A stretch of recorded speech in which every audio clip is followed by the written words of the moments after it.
everybody, this is Jim again with Dakota Boat Retriever, and today I want to show you how to install your pedestal pin in Dakota properly, and to show you how you can use it in the front pedestal pole or the rear pedestal pole. Okay, once you've received your Dakota, you'll find in your box your pedestal pin, and on the back of it you'll see instructions.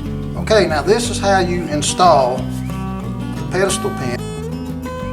Simply get a few threads started, screw it down snug, and take a 1/2 inch wrench on this chamfered edge and give it a little snug.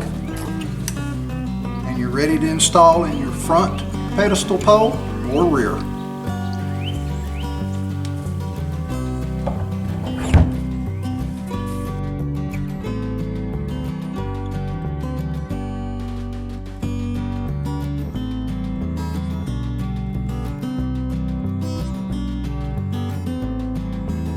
Okay, we've had a couple of clients to call in and thought they needed to order a new pedestal pin because they lost it, when in actuality it had actually dropped into the pole. And that's a simple fix, you can get it out. Now then, what caused that is some of these poles are a little bit tighter than others, and it grabs the pedestal pin, and as Dakota's pivoting, it will actually unscrew Dakota.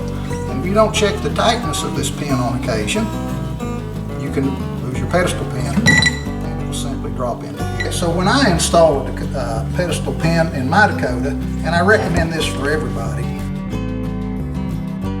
but I put it down finger tight, and then I put a pretty good pull on it, and that should be enough for anyone to always launch their boat with the ped pin.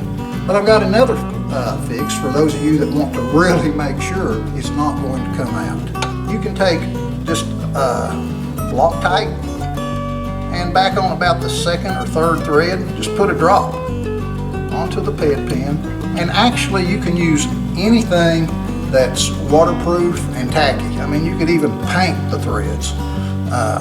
As it keeps the metal, as you're traveling down the road or wherever you're going, it keeps that vibration from metal to metal, and it doesn't allow the metal to vibrate and come loose. And it doesn't hurt anything, and this ped pin will be here for the rest of my life.